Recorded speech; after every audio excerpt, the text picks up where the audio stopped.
Welcome to the intersection of technology, cybersecurity, and society. Welcome to ITSP Magazine. You're listening to a new Securing Bridges podcast. You're about to join Alyssa Miller as she sits down with senior and executive security leaders to share stories of success and failure while working across business teams. It's time to build and secure the bridge to the business. Knowledge is power, now more than ever.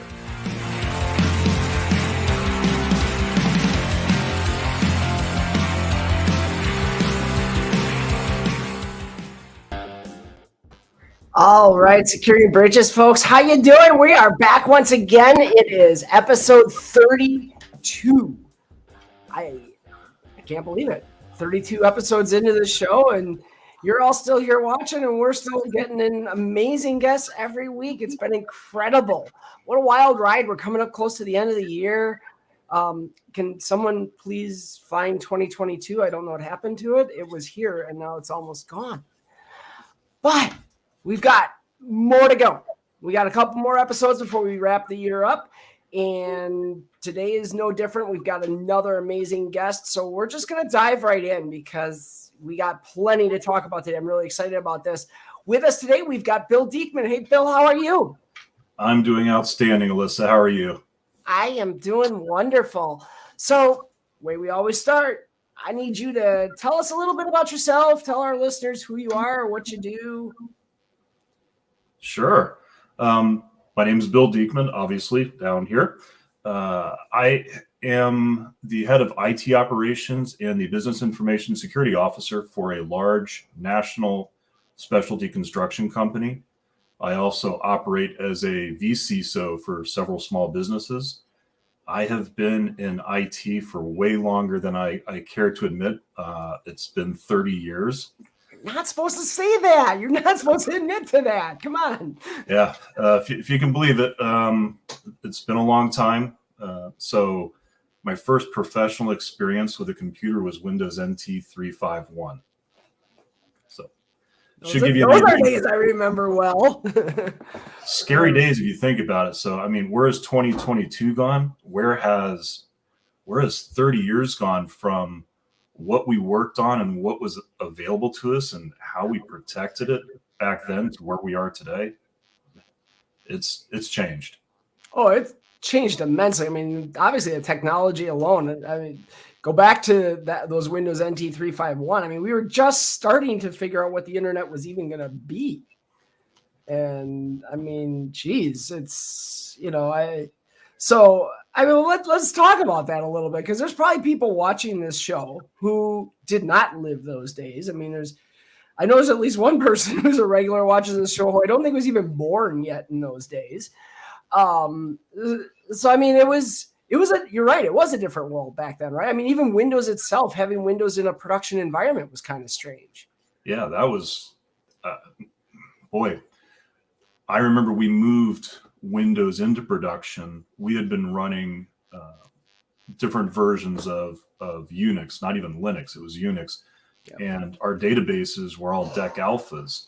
So to go from these big heavy duty things like DEC alphas with Unix front ends operating on them, and then all of a sudden now we're bringing in NT 351, NT 4 running in clusters with as front end application servers.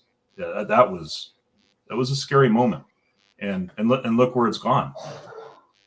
Well, it's scary because we didn't know how to secure it, right? I mean, I think about the first organization where I began my professional career, and we had some Unix and mostly Sun. We had Windows 351, and I think we were just starting to get into Windows 4, and they referred to that as the open systems.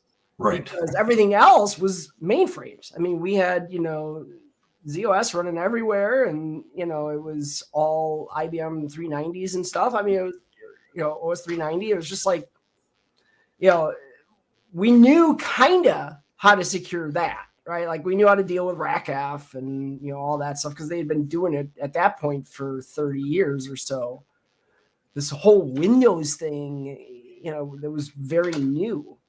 Yeah, and no plug or no hit against them, but even Microsoft didn't know how to secure it.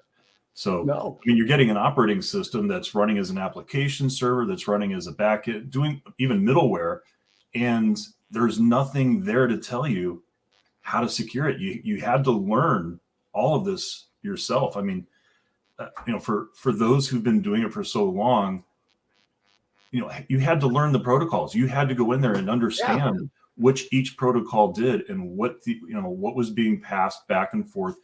Where did it live in the operating system? Could it be used for other things? And I'm not even talking about hacking or nefarious measures. We have developers who look at this stuff and go, "Oh, wait a second, I could do something really unique with this." That was me. Sorry. That's how I got my start to the world. I mean, I remember when they first released one, it was like the C1 tool, if I remember right. Their like initial compliance toolkit. Oh yeah, that applied like you could use it to figure out if you were compliant with certain government regulations. So. Yeah, and it was so archaic at this point. I look back on it, but so it is interesting because we look at that now. One of the things, I just had this conversation yesterday actually with somebody. Like, they were asking me, well, what do you think the next big thing is going to be? I'm like, or I think they asked, like, how is all this new technology going to change the world? I'm like, it's really, really rare that we have any technology that's like earth shattering, right? Like, I think the internet was probably the closest we got, and it changed the way we live. It changed the way we work. It changed a lot of things, but it took time for all that to happen. And it's still, we still all go to the grocery store. We still all, and we haven't proven it's a good thing yet either. Right? We still haven't figured that out. We're only, 30 years into this experiment, or 40 years now, but no, I mean, and that's true. It's like, I mean, and so as I think about it now, we talk about like, okay, we didn't know how to secure NT. We didn't know how to deal with Windows. Microsoft didn't even know. We see the same thing with new systems when they come out. We get kind of wrapped around the spoke a little bit, I think, on some of these things. It's like, well, wait, we've been down this road before. Right. And so these new things do come along and you don't know how to secure them. So you really become dependent upon the other measures that you take. And it doesn't matter if it's microsegmentation, if it's subnetting with physical firewalls between these things. You when you bring something new in, and if you don't know how to secure it, you have to make sure that all of your other countermeasures are there in place. And all of a sudden, your teams are looking at there's a huge observation time.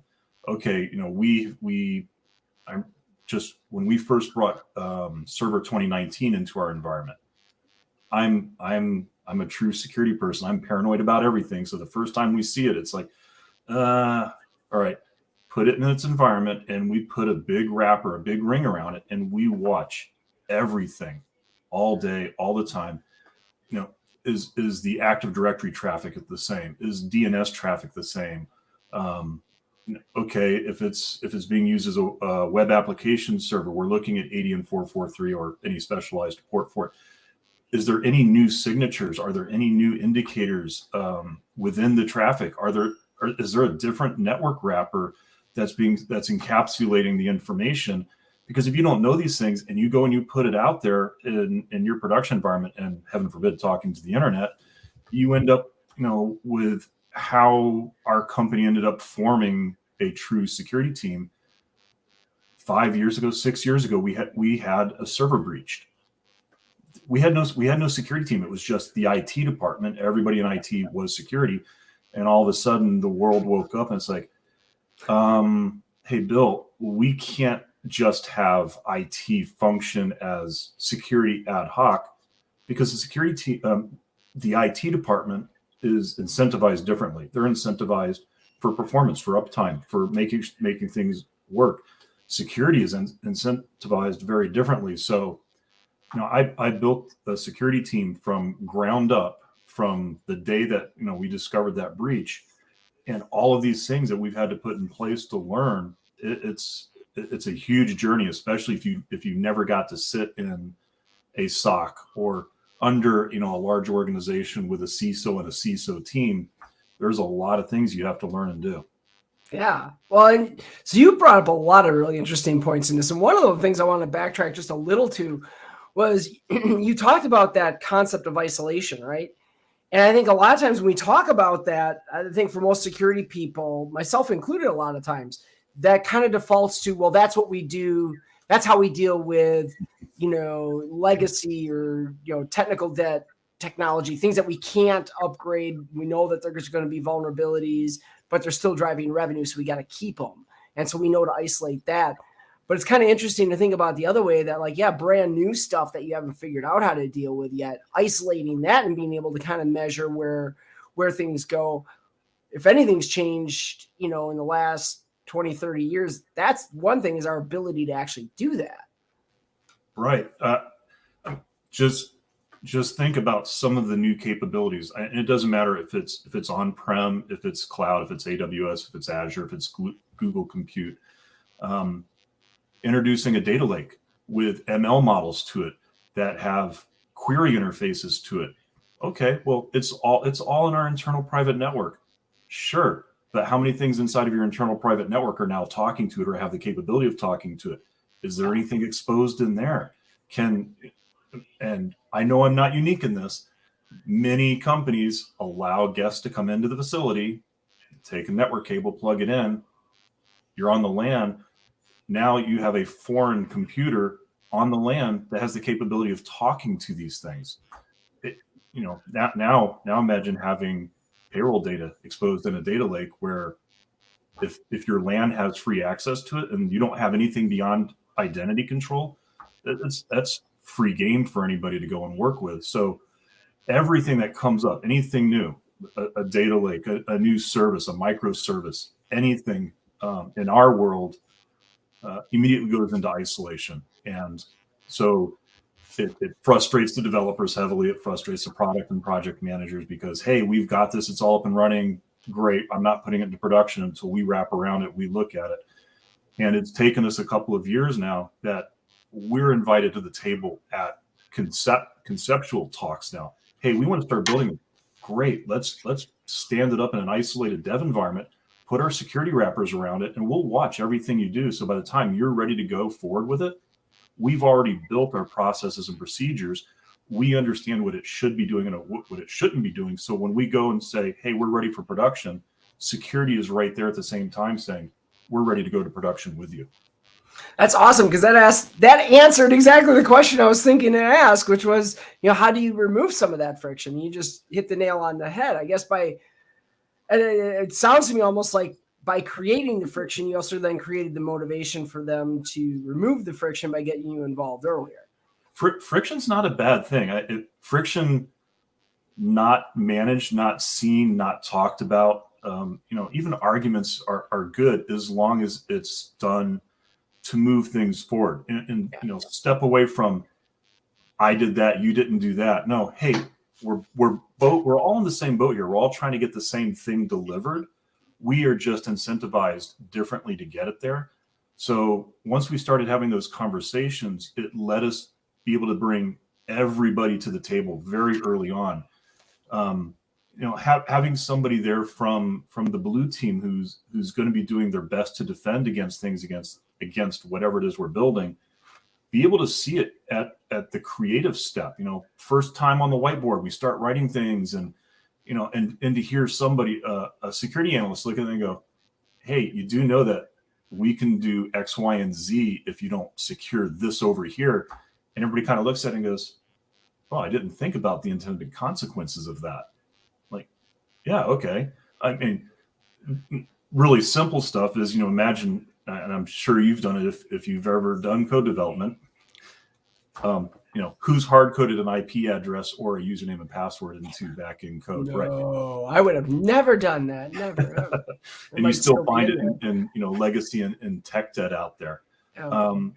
But then to take that to credential vaults, and being able to give the developer, the key that's going to be used specifically for that application in this environment, And now security has control over that, because if you go and you try to launch, it's not going to run unless you're using the correct key that's associated with the application.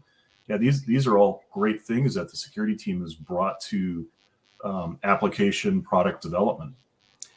So you said something in there that I think is an important point, because I don't think everybody in security really accepts this yet, right? I think it's a cultural thing that we have to build, but it's what you said about we're all there trying to do the same thing, right? Traditionally security has been problematic because we're viewed as the Department of No and whatever else. And, people say, well, our motivation is this, your motivation is that. We have completely different motivations. No, at the end of the day, we should all have the same motivation, which is building company success, which comes from innovation and revenue and all the things, right? And so I think what's important there that, it's almost easy to take for granted when you're in a space that does it well, is that security has to accept our responsibility and our accountability for ensuring that the business stays profitable. Right. If security is the Department of No, which is what IT used to be for decades, IT has figured out how to shift it and give it to somebody else now. If security is the Department of No, security is always going to be at the short end of the stick with the business, because we are not able to help the business move forward with delivering products. I was wondering if that was you or me. I'm like looking around to see if you put it on do not disturb and somebody gets through anyways. So if I'm saying no to some piece of tech, some new innovation that needs to move forward, the business is already invested in that. Right. They've already gone down a path, and now it comes to security, and security says, "Hey, no, you can't move forward yet because we have to review it. We have to approve." Like, the business is just going to look at us and go, "Well, you're just a hindrance to business. I can't afford to be a hindrance to business, so I have to be way in front of that. So by the time anybody ever says, 'Hey, security, have you reviewed and looked at it?' there isn't even a question anymore. We are fully on board and committed to it." So now what happens is, instead of just having the talks at the development team level, at the QA team level, at the product manager, we're having conversations at the executive level, because now we're talking about strategic things. What do we need to do in 2023 and 2024 and 2025? How is security going to impact our ability to do that? And I get to sit there and go, hey, look, we want to expand more into the Midwest. Okay. Security is going to have a lot involved in that. It means more people, new locations, new networks, all sorts of new things are going to happen. And if the security team is not thinking of that now, and the business starts moving forward, the business is going to leave us behind, plain and simple. We're going to get left in the dirt, and they're going to go forward and be in a bad security posture, which we can't afford.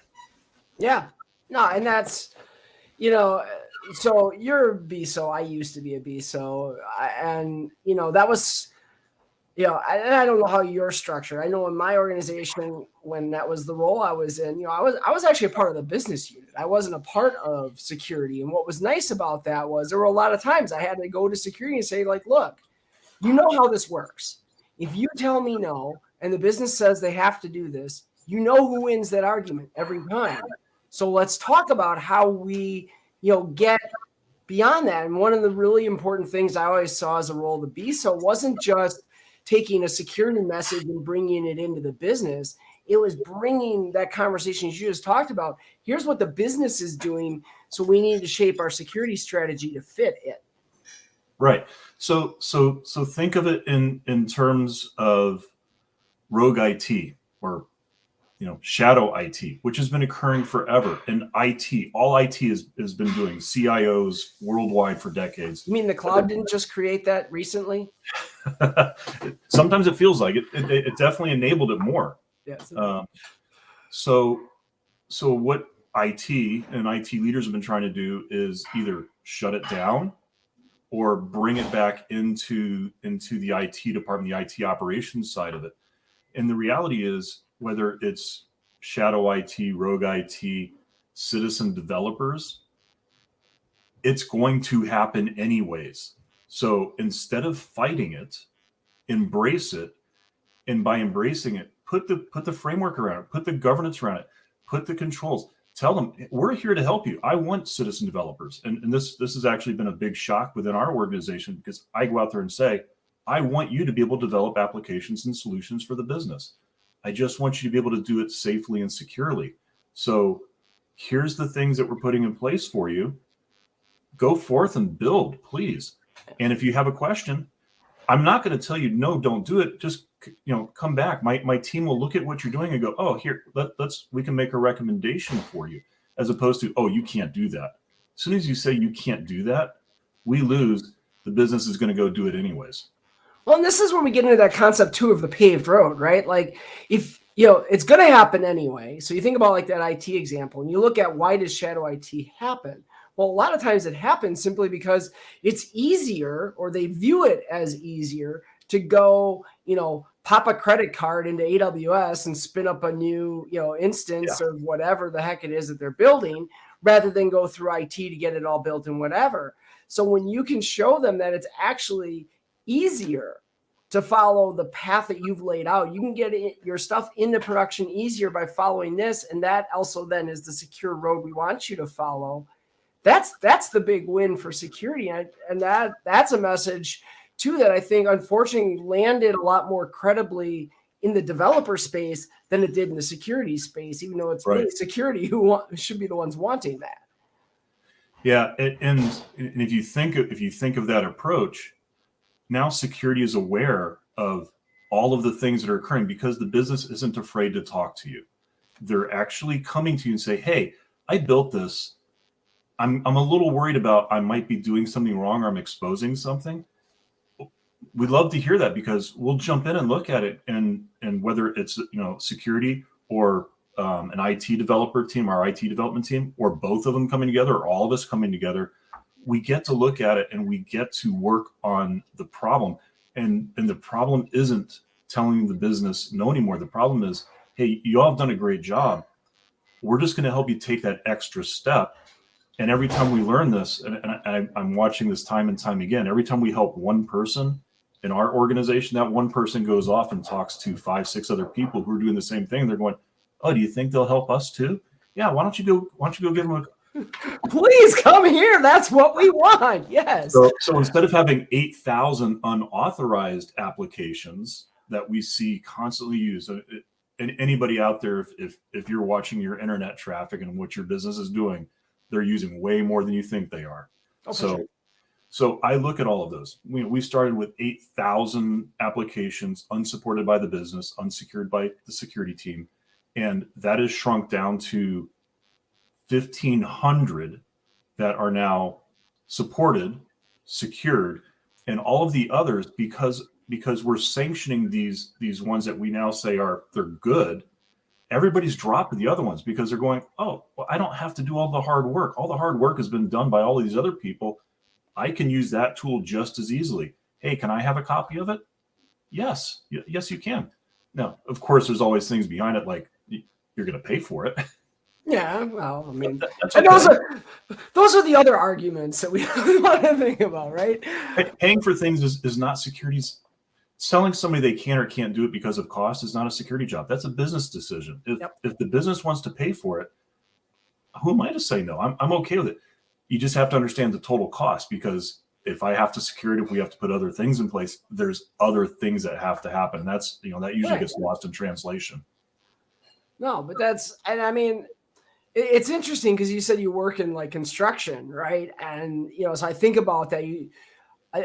I think if there was any one industry I was going to talk about where I think, cybersecurity probably doesn't get a lot of attention, that's one of them that I would expect would be, it's probably really not understood, because, I mean, most people think about construction. We think about heavy equipment and things like that. We don't really think about the technology side of it. So, having a cybersecurity incident, of course, never let a good crisis go to waste. It's, hey, we can get some traction for that. And it sounds like similar to, so I'm in an organization that went through something similar, right? A couple of years ago, it was publicized, cybersecurity event, and, and there's people I still talk to today, years later, who still have the traumatic memories of that, span of time. I think it was maybe a couple of weeks ultimately that they were dealing with it. Right. But, and it sounds like that, similar to my organization, sounds like in your organization, that's actually created a bit of a culture shift. It did. How many times can IT say, hey, we need to be better at security. We need to have patching routines and we need to do all of these things. And the business comes back and says, yeah, not while we're busy doing other things. Great. Yeah. Hey, we need to take the servers down so we can patch them. Oh, not this weekend because we're doing something else. And that's, inevitably, it's not a matter of if, it's only a matter of when is it going to happen. And the when came along exactly as predicted. We all said, this is going to happen. We just don't know how or where. And when it did happen, it was, oh, what did they get access to? And you start doing your forensics and investigation in this, and you start going, wait a second, we've got a SQL server on here. We've got databases on it. What are in the databases? And you start going through the databases, and it just magnifies and explodes. And of course, you start reporting back out on this, and now you've got, the C-suite calling and asking questions. I've got general counsel going, hey, what was exposed? I've got risk coming in.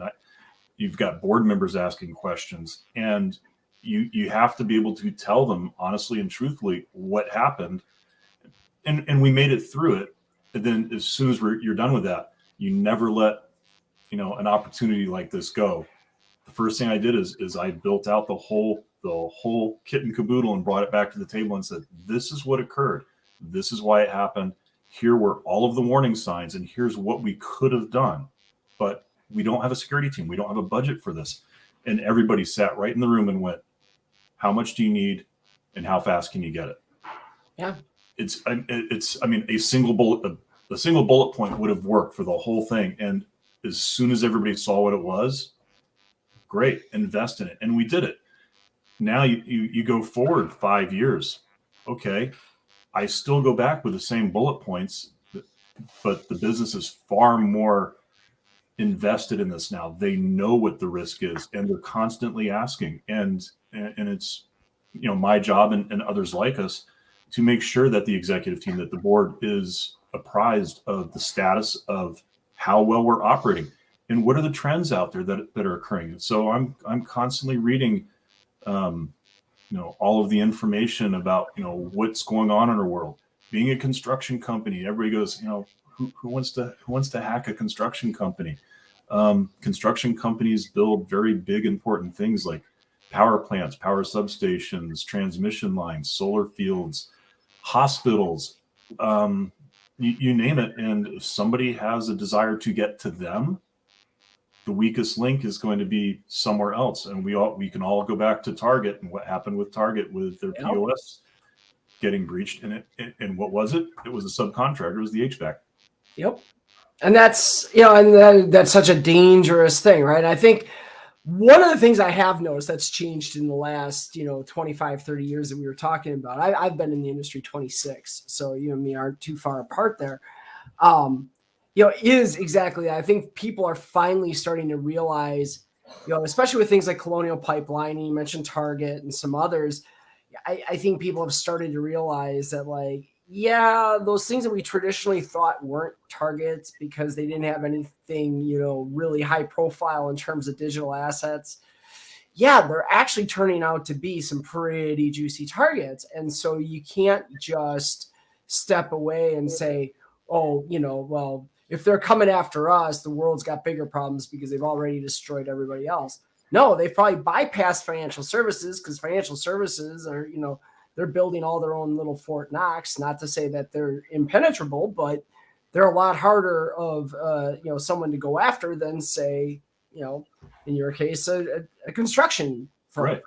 And so, I think that's one thing I hope we're starting to see more of a shift. Do you feel like I'm off on that, or where do you? No, I was just in an AEC roundtable last week, architecture, engineering, and construction, and everybody that was there, maybe they all weren't to where I'm at, but everybody was, how do I get to the next level? How do we bring a little more security into what we're doing? Some of them are just beginning the journey, but they're beginning the journey. They're not letting it sit any longer because they recognize the risk. They recognize the potential. I mean, if you'd asked me 10 years ago, would our company have been a target for anything? I kind of would have shook my head at you and go, why? I mean, what do we have? I mean, honestly, we got some blueprints, we got some emails, but it's really not about what we have. It's what we have access to. And we have access to people in other places. We have access to systems in other places. We have access. We are the jump point to a great many things, not just my company, but all these construction companies out there are jump points to something much bigger. And if our barrier entry, the cost to get to us is that much lower, we're a much easier target. Well, it's interesting. You talked earlier about, the incident you were through and there was a silver bullet, right? And I think, as I think back on many of the different incidents I've been involved in, I hate to say there's been many, but there have. You look at it and it's, we always talk about the cyber kill chain, right? It is a thing that people love to talk about. And it's that whole Swiss cheese model of, well, if we stop at any point in this attack, one of these things will stop the attack. And I like that, except that I think it focuses the wrong way. What I would like to see people doing is, instead of focusing on the attack, focus on the Swiss cheese model of the decisions made. You talk about yourself. You highlighted, here's all the things where we made decisions that were part of a Swiss cheese model that led to this attack. And it's like, I think we could do so much better if we looked at, instead of trying to predict what attackers are going to do and try to stop them, we really need to look at our decision-making within the organization and start to say, how do we start, closing up holes in that Swiss cheese model? Yeah. I mean, trying to predict what an individual or a group of individuals is going to attempt, we can sit here with a crystal ball for years and predict what they may or may not do. The reality is actually where you're hitting the Swiss cheese. If you don't understand your entire infrastructure, if you don't understand your entire process, if you don't understand all of your people, you have holes everywhere. They are everywhere. So start identifying them, start applying risk to them, start prioritizing them, and figure out where you can very quickly, very rapidly move from something that is insecure, that has plenty of holes in it, and put something around it. You might not be able to perfect it right away, but you can do a lot of things very quickly. And I guarantee most people have stuff already in their environment that they can take advantage of to start doing things to just make them a little bit more secure, a little bit harder, a little bit more expensive to attack. Well, how many of us are walking around right now with, contracts with Microsoft, right? I mean, I'm not here to bang the Microsoft drum, as they're all great and wonderful, but we're sitting here with an E5 contract. We've got an Azure environment. There is so much that you can do with the tools that gives you access to, that it's just like, are they best of breed tools? Even Microsoft will tell you no, right? The value of these tools isn't that, Defender is the greatest endpoint security tool out there. No, I'm sure CrowdStrike and Carbon Black would have something to say about that. Yep. But that ecosystem of everything working together and at least giving you access to have something is so much more important now than necessarily having the best tool for every niche, control that you want to install in your environment. If you have a tool there, why not use it? Even if it's not your primary tool. So we're Office 365. We're actually cloud agnostic. So we run in Azure, Office 365, AWS, Google Cloud Compute. I have to, because our customers, everything demands it. And I don't want to be tied to any one service provider, any one framework. I have the ability to move even my services around between all of them.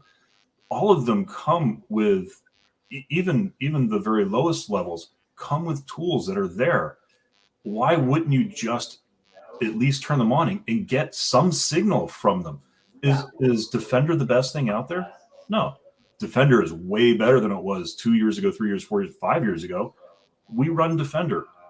Do we run it as our primary? No, but it collects so many signals from Windows operating systems that I get a completely different view. Now take all of that and tie it into my other solutions, and then put all of that back into, if you want to call it a SIEM, whatever. Being able to take all of those signals and put it into a place where you do threat hunting from one location, and you start building out your queries for threat hunting.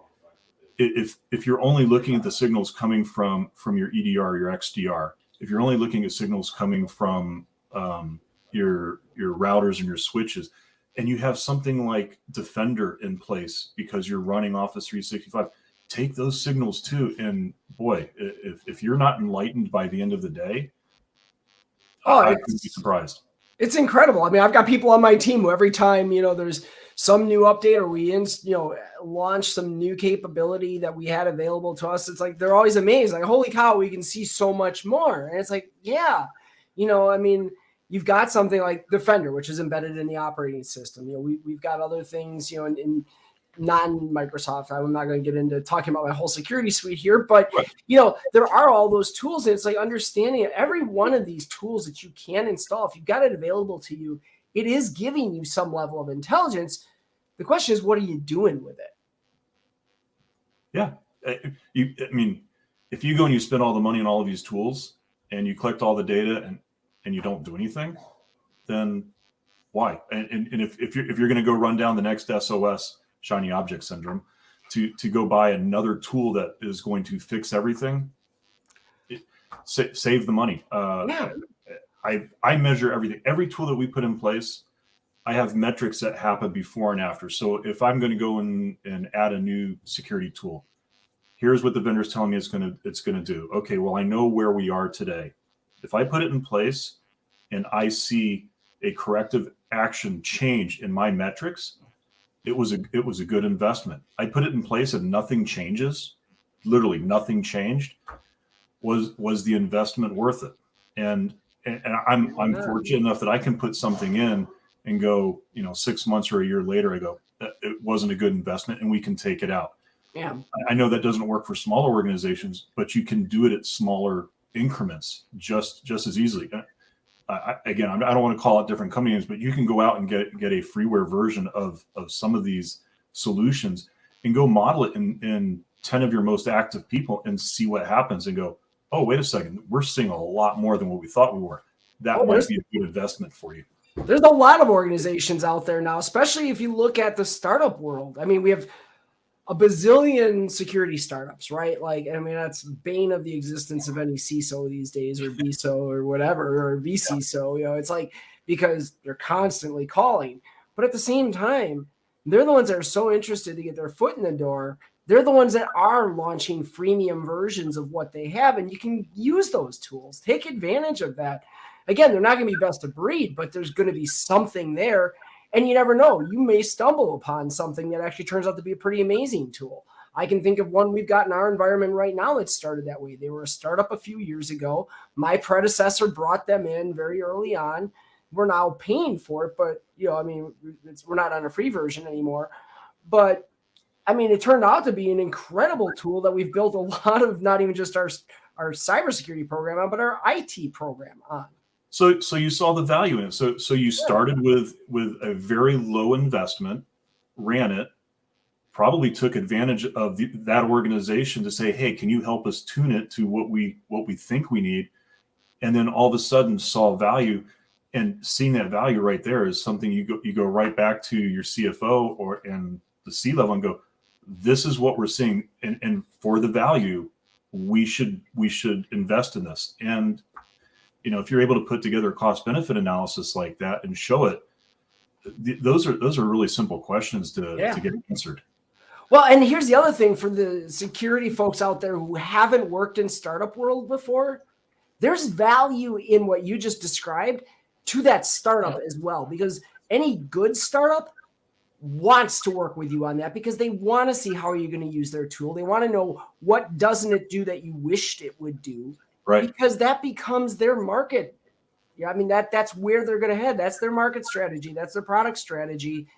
It's way easier for them to get their product strategy from you than for them to sit down and do all sorts of, the days of focus groups and crap like that are dead, because they would much rather give you a free tool, let you run with it for a while, find out what you like and don't, and then they'll keep adding the features you ask for. And lo and behold, they have a usable, valuable business model with a good product, because the people that they are marketing to are the ones who are using it and responding back to them. I've done that several times where, we've put in a freeware version, or it was a premium version provided to us for free, but we were sitting in meetings with their UI and their development teams on a regular basis going, here's what works, here's what doesn't work. Good Lord, can you put the date field in the same place on the different screens? Because over here I'm clicking date, and I get the next screen and date's over here. And simple little things like that make that tool, that utility, that application more intuitive, more user-friendly. Of course, that's huge investment on a development team. And if you're getting that from people like us who are telling you what does and doesn't work, and we get the benefit of, hey, look at all the things we found in our environment that are wrong. Yeah, exactly. So we're getting down to the end. We got to wrap things up, but I got to press you on the one question. We'll get out of all this serious talk for just a minute. Sure. I got to ask, and I told you I was going to ask you this. Your handle, Hidden CISO. I got to know what the story is behind that. So both on Mastodon and on the old Bird site. So my official title in my organization is BISO. I'm the Business Information Security Officer. We are a large organization. We do work around the world, and part of that work involves I get brought into job interviews with our customers. I get brought into investigations with our customers, and every time I get brought in as the CISO. So here's Bill Diekmann, our CISO. We run through the whole thing. I do my presentations. I do what I need to do, and I leave, and I come back into the organization, and I ask, so I'm the CISO now? And they go, no, you're the BISO. So I am the hidden CISO running around in the organization. I mean, in some ways, maybe that's good, because, if you keep that off of your LinkedIn profile, right, then you don't get quite as much spam. It does take the heat off of me sometimes. When they want to shine a spotlight and they start shining the spotlight, I can slide off to the side and get out of that spotlight sometimes. There's no C there. You can't talk. You can't put me in that group. Right. I love it. Well, awesome, Bill. This has been a blast. This has really been good stuff. I hope that you folks out there enjoyed it. I know Kevin, who was a previous guest on the show, has been a pretty regular ever since. I know you were getting some value out of it. I hope everybody else did too. It's been a blast. Last week, folks, I said I wasn't doing a show next week. I'm an idiot. I am doing a show next week. I've had a guest lined up for weeks. In fact, it's one I'm really, really excited to get on. I'm excited about every guest, to be fair. But yes, another really exciting guest. So we will do a show on the 21st. I will be taking the 28th off. So just to plan ahead, and then after the new year, we're going to be right back at it. But Bill, it's been great. Thank you so much for joining us today. My pleasure, Alyssa. It was a blast. Thank you. So cool. All right. And to the rest of you out there, thank you so much for tuning in. As always, if you missed the beginning of the show or you want to watch it again, it'll be available immediately after the show on the streaming platforms, and it'll be in podcast form in just a few days. So keep a watch out. If you haven't seen previous episodes, check those out too. They're available on YouTube. They're available on the ITSP Magazine website and your favorite podcast platforms. I got to put all the plugs in there.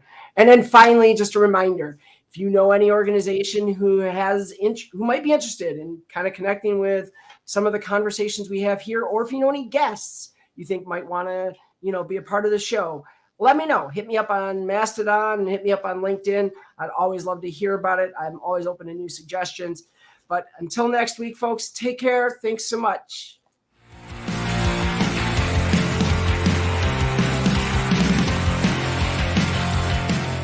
We hope you enjoyed this episode of Securing Bridges podcast with Alyssa Miller.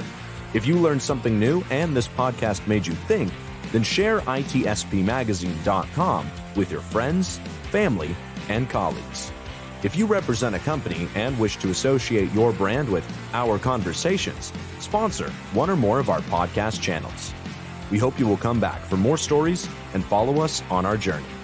You can always find us at the intersection of technology, cybersecurity, and society.